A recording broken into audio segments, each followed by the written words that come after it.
가이드 소녀와 원효 대사. 마이너스 지혜로운 삶에 대한 대화. 제21화 원효의 양력과 주요 사상. 원효 61만 7,686 이름은 서당. 1. 양력. 초기 생애와 출가. 원효는 617년 진평왕 39 경상북도 경산의 암양군 불지촌 현재의 경산시 자인면에서 태어났다. 본명은 서당 또는 신당이며 17세에 출가하여 원효라는 법명을 받았다. 어려서부터 총명하여 불경을 익히는 데 뛰어났으며 초기에는 황룡사에서 수학했다. 구법 여행과 깨달음. 젊은 시절 원효는 의상과 함께 당나라로 유학을 떠나려 했으나 여러 차례 좌절을 겪었다. 가장 유명한 일화는 동굴에서 하룻밤을 보내며 목이 말라 물을 마셨는데 아침에 보니 해골의 고인 물이었다는 해골 속 물 이야기다. 이 경험을 통해 일체유심조 마이너스 모든 것은 마음이 만든다는 깨달음을 얻었다고 전해진다. 요석공주와의 인연. 원효의 삶에서 가장 특별한 전환점은 문무왕의 여동생인 요석공주와의 만남이었다. 그들 사이에서 설총이 태어났고 이로 인해 원효는 파괴승이 되었다. 하지만 이는 그에게 더 큰 자유를 가져다 주었고 일반 민중들과 더 가까워지는 계기가 되었다. 대중교화와 말년. 파괴 후 원효는 소성거사라 자칭하며 거리에서 대중들과 함께 생활했다. 그는 절에 머물지 않고 술집, 기생집, 시장 등 어디든 가서 불법을 전했다. 무예행을 실천하며 신분과 계층을 가리지 않고 모든 이에게 부처의 가르침을 전했다. 686년 신문왕 60-70세의 나이로 입적했다. 2. 주요 저서. 원효는 일생 동안 100여 권의 저서를 남긴 것으로 전해지나 현재 전해지는 것은 약 20여 종이다. 대승기실론소. 원효의 대표작 중 하나로 마명보살이 지었다고 전해지는 대승기실론에 대한 주석서다. 원효는 이 저서에서 일심 사상을 체계적으로 전개했으며 진여문과 생멸문의 화합을 통한 화쟁 사상의 기초를 마련했다. 금강산매경론. 금강산매경에 대한 원효의 주석서로 3권으로 구성되어 있다. 이 저서에서 원효는 무상정과 금강산매의 경지에 대해 상세히 논했으며 특히 일심의 체험적 측면을 강조했다. 신문화쟁론. 원효의 화쟁 사상이 가장 잘 드러난 저서로 당시 불교계의 여러 종파 간 논쟁을 조화롭게 해결하려는 시도를 보여준다. 10가지 관점에서 서로 대립하는 교리들을 종합하고 조화시키는 방법론을 제시했다. 아미타경소. 정토 신앙에 대한 원효의 견해를 담은 저서로 아미타불에 대한 신앙을 철학적으로 해석했다. 염불의 의미와 정토왕생의 원리를 일심 사상과 연결하여 설명했다. 열반경종요.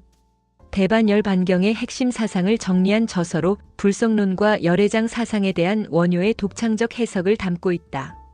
모든 중생이 본래 불성을 지니고 있다는 사상을 강조했다. 화엄경소. 화엄경에 대한 주석서로 원효는 화엄의 무해법계 사상을 자신의 일심 사상과 연결하여 해석했다. 현재는 일부만 전해진다. 3. 주요 사상.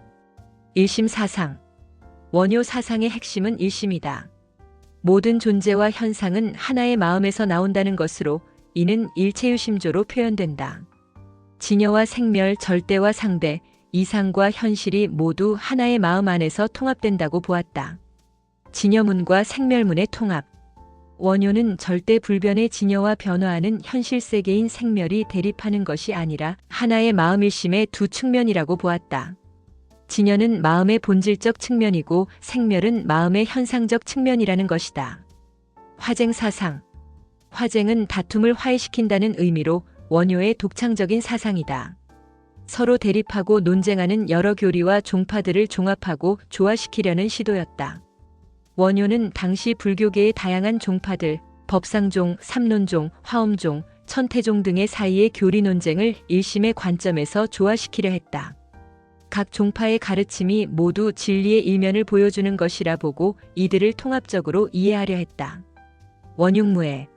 서로 다른 교리들이 걸림없이 원만하게 융통한다는 사상으로 어떤 하나의 관점도 절대화하지 않고 상호 보완적으로 이해해야 한다고 보았다. 무해행 사상. 원효는 어떤 형식이나 관습에도 얽매이지 않는 자유로운 삶을 추구했다. 이는 그의 파괴 후 생활에서 잘 드러난다. 파괴의 의미. 원효의 파괴는 단순한 계율 위반이 아니라 더 큰 자유를 얻기 위한 선택이었다. 승려라는 신분적 제약을 벗어나 모든 중생들과 자유롭게 만나고 가르치기 위함이었다. 대중교화. 원효는 절 밖으로 나가 일반 민중들 속에서 살면서 불법을 전했다.